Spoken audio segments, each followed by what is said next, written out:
Hello friends, आज इस video में हम समझेंगे पॉपुलेशन इंटरेक्शन के बारे में, जिसको समष्टि परस्पर क्रिया भी कहते हैं। तो इसमें कई सारे पॉइंट्स आते हैं, जैसे म्यूचुअलिज्म है, कंपटीशन है, प्रीडेशन है, पैरासिटिज्म है, कॉमेंसेलिज्म है, एमेंसेलिज्म है। तो इनके बारे में आज हम डिटेल में समझते हैं। तो सबसे पहले हम देखते हैं कि पॉपुलेशन इंटरेक्शन क्या होता है। नेचर में कोई भी ऑर्गेनिज्म है, तो जितने भी ऑर्गेनिज्म हैं, सभी ऑर्गेनिज्म उनकी पॉपुलेशंस आपस में एक दूसरे के साथ में इंटरैक्ट करती रहती हैं। जैसे कि आप एग्जाम्पल के तौर पे लें तो एक शेर है और वो डियर को खाता है, तो वो जो लाइन है वो कहलाएगा प्रीडेटर और जो डियर है वो कहलाएगा प्रे। तो ये दो स्पीसीज हैं अलग अलग, लाइन और डियर, ये दोनों आपस में इंटरेक्ट कर रही हैं। यहाँ पर इंटरेक्शन हो रहा है, ये दोनों ही आपस में इन्वॉल्व हैं। इसमें से एक को फ़ायदा होगा और एक को नुकसान होगा। तो इस तरीके से इंटरेक्शन मिलता है। ज़रूरी नहीं है कि यही इंटरेक्शन हो, इंटरेक्शन में बहुत सारी चीज़ें आती हैं। तो इकोसिस्टम के लिए इंटरेक्शन बहुत ज़्यादा ज़रूरी होता है, तभी इकोसिस्टम चल पाएगा। जनरली पॉपुलेशंस होती हैं आपस में इंटरेक्ट करती हैं, और दो स्पीसीज़ की पॉपुलेशंस आपस में इंटरेक्ट करती हैं। एक ही स्पीसीज़ की भी पॉपुलेशन आपस में इंटरेक्ट कर सकती है, इंडिविजुअल इंटरेक्ट कर सकते हैं। तो उसमें कुछ बेनिफिशियल होंगे, कुछ न्यूट्रल होंगे, तो अलग अलग टाइप के उनमें रिजल्ट्स मिलते हैं। तो यहाँ पे हम डिटेल में समझ लेते हैं।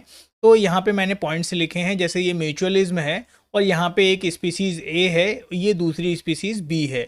इनमें अगर ये दोनों फ़ायदे के लिए अगर लिख रहे हैं, हम प्लस पॉइंट ले रहे हैं, और अगर लॉस हो रहा होगा यानी कि नुकसान हो रहा होगा तो यहाँ पे हमने माइनस लगाया हुआ है।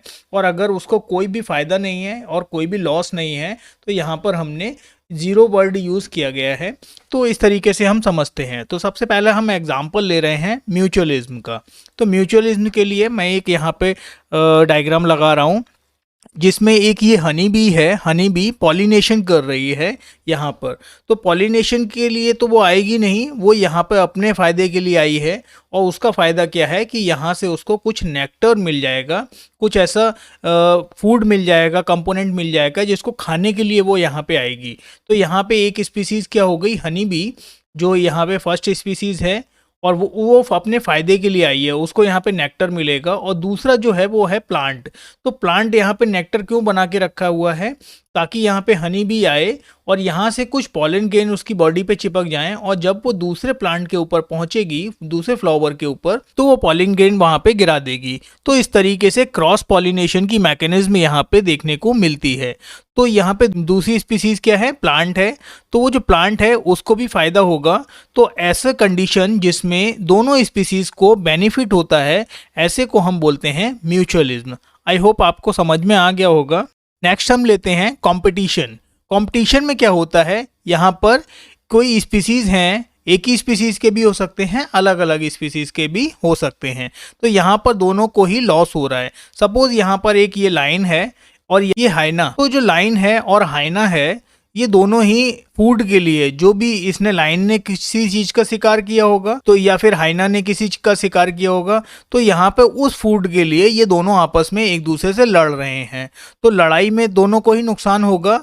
दोनों को, अगर फूड इसके हाथ में जाता है तो इसको लॉस होगा, और दोनों आपस में एक दूसरे से इंटरेक्ट कर रहे हैं तो लड़ाई होगी, तो दोनों को ही नुकसान होगा। तो ऐसे में कंपटीशन जब भी होता है तो दोनों को ही प्रॉपर लॉस होता है। तो ये कंपटीशन का एग्जाम्पल हो गया। नेक्स्ट है प्रीडेशन। प्रीडेशन में क्या होता है, जैसे मैं पहले भी अभी मैंने आपको बताया था कि एक स्पीसीज है वो खाएगी तो उसको हम कहेंगे प्रीडेटर। तो यहाँ पर जो चीता है वो प्रीडेटर है, और जो डियर है वो यहाँ पर प्रे है। तो जो प्रे स्पीसीज होगी उसको यहाँ पर लॉस होगा, क्योंकि वो मर जाएगा, यहाँ पे उसको लॉस होगा। और जो प्रीडेटर होगा उसको बेनिफिट होगा, क्योंकि उसको खाना मिल जाएगा। तो प्रीडेटर और प्रे का जो रिलेशनशिप है उसको हम बोलते हैं प्रीडेशन। तो प्रीडेशन जो इंटरेक्शन है उसमें क्या होता है, एक स्पीसीज को फायदा होता है और दूसरी स्पीसीज को लॉस होता है।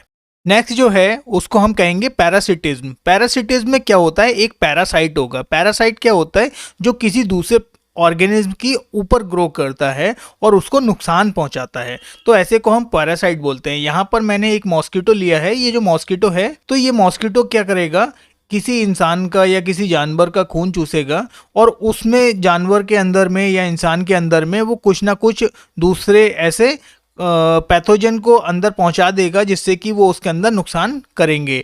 और ये खून चूसेगा तो इस तरीके से भी नुकसान है कि उसका जो भी एनिमल है या ह्यूमन है उसका खून ये चूस लेता है, तो उसको नुकसान कर रहा है। तो यहाँ पर जो स्पीसीज बी होगी वो ह्यूमन या फिर एनिमल होगा, और जो पॉजिटिव में जिसको फ़ायदा होगा वो यहाँ पर ये मॉस्किटो होगा, क्योंकि ऐसे में सिर्फ मॉस्किटो को ही फ़ायदा होगा, इंसानों को कोई फ़ायदा नहीं होगा कि उनका कोई खून चूस रहा है।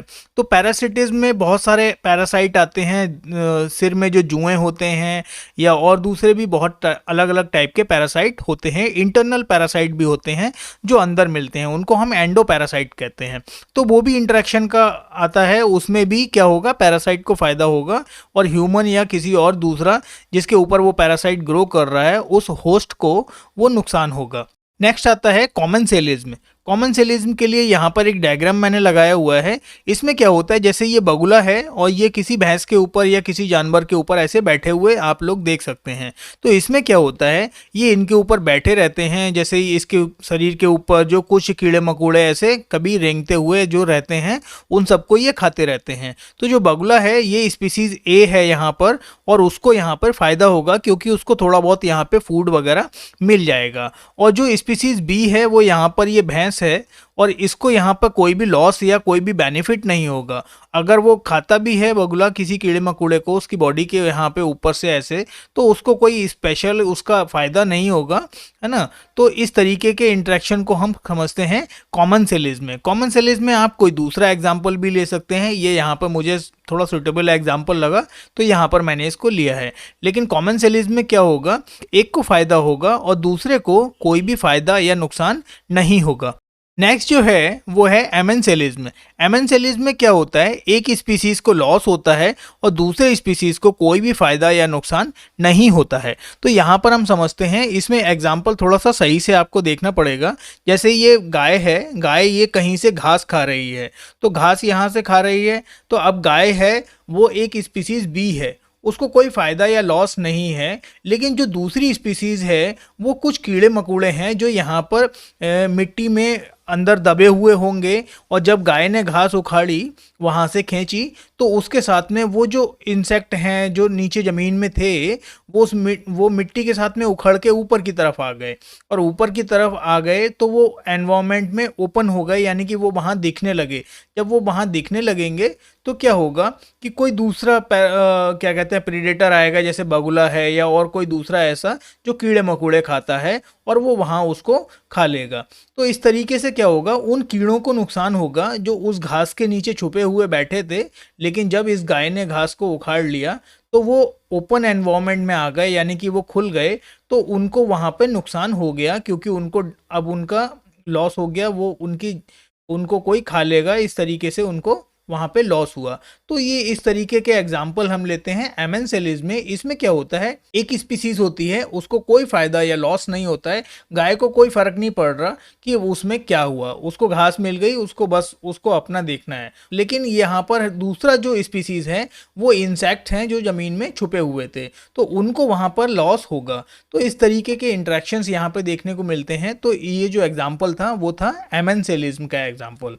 तो आई होप आपको वीडियो अच्छे से समझ में आया होगा। Thank you, thanks for watching.